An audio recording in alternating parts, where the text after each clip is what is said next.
આઠમું પગાર પંચ. સરકારી કર્મચારીઓ અને પેન્શનરો માટે આવ્યા 5 મોટા અપડેટ જાણીએ આપણે સંપૂર્ણ વિગત.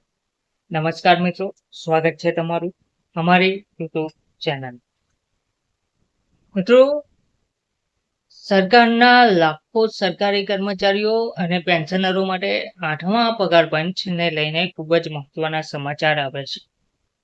સરકાર દ્વારા ગઠિત કરાયેલા આ કમિશને હવે પોતાની ભલામણો અને આખરી અહેવાલ તૈયાર કરવાની પ્રક્રિયા સુપરફાસ્ટ કરી દીધી છે, કારણ કે તેમની પાસે હવે માત્ર 11 મહિનાનો સમય બચ્યો છે. અલગ અલગ સ્ટાફ એસોસિએશન સાથે કમિશન દેશભરના કર્મચારી સંગઠનો, પેન્શનર જૂથો અને અલગ અલગ સ્ટાફ એસોસિએશન સાથે સતત બેઠકો કરી રહ્યું છે, જેથી ફિટમેન્ટ ફેક્ટર, ભથ્થા, પગાર વધારો અને પેન્શન માળખા જેવા મૂળભૂત મુદ્દાઓ પર આખરે નિર્ણય લઈ શકાય. આ કમિશન સાથે જોડાયેલા 5 મોટા અપડેટ સામે આવે છે, જે સીધા તમારા હિસ્સા અને ભવિષ્યના પગાર ધોરણને અસર કરશે.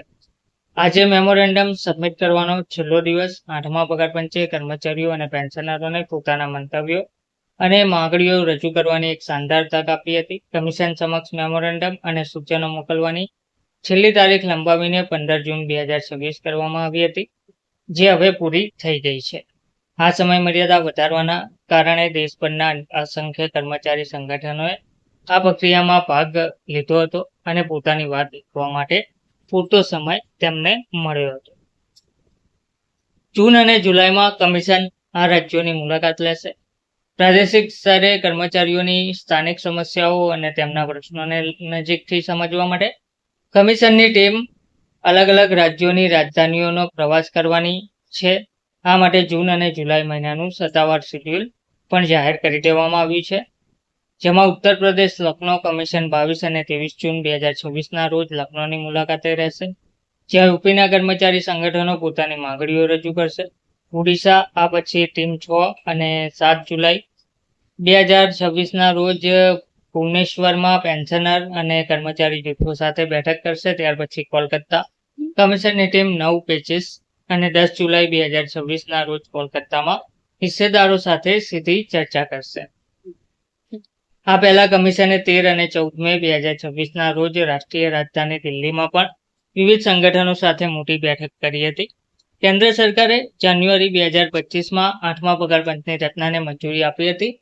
ત્યારબાદ કેન્દ્રીય કેબિનેટ 28 ઓક્ટોબર 2025ના રોજ આ કમિશનની શરતો TOR મંજૂર કરી અને 3 નવેમ્બર 2025ના રોજ તેની ઔપચારિક શરૂઆત થઈ હતી. નિયમ મુજબ કમિશને તેની સ્થાપનાના 18 મહિનાની અંદર સરકારને અંતિમ રિપોર્ટ સોંપવો પડે છે. આ જ કારણે હવે કમિશન પાસે ભલામણો નક્કી કરવા માટે ખૂબ જ મર્યાદિત સમય બચ્યો છે.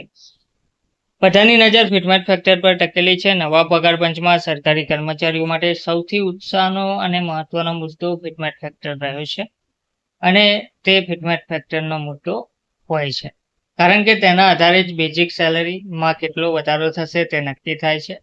ઇતિહાસ પર નજર કરીએ તો 6થું પગાર પંચ ફિટમેન્ટ ફેક્ટર 1.86 હતો. 7મું પગાર પંચ તેને વધારીને 2.57 કરવામાં આવ્યો હતો. 8મા પગાર પંચમાં ફિટમેન્ટ ફેક્ટર કેટલો રાખવો તેનો આખરી આંકડો હજુ નક્કી થવાનો બાકી છે. કમિશને સ્પષ્ટ કર્યું છે કે આખા દેશમાંથી મળેલા ફીડબેક અને ચર્ચાઓ સંતોષકારક રીતે પૂરી થયા પછી જ ફિટમેન્ટ ફેક્ટર પર અંતિમ મહોર મારવામાં આવશે. પગાર અને પેન્શનના માળખામાં મોટો ફેરફાર થશે. આ કમિશનનો મુખ્ય ઉદ્દેશ્ય માત્ર પગાર વધારવાનો નથી, પરંતુ કર્મચારીઓનું મનોબળ વધારવું અને પેન્શનરોની ફરિયાદોનું કાયમી નિવારણ લાવવાનો છે. આગામી દિવસોમાં જુદા જુદા રાજ્યોમાં યોજાનારી પ્રાદેશિક બેઠકો ખૂબ જ નિર્ણાયક સાબિત થશે, કારણ કે આ બેઠકોમાંથી નીકળેલા નિષ્કર્ષના આધારે જ કેન્દ્ર સરકારના કર્મચારીઓનું ભવિષ્યનું નવું પગાર માળખું તૈયાર કરવામાં આવશે. ધન્યવાદ.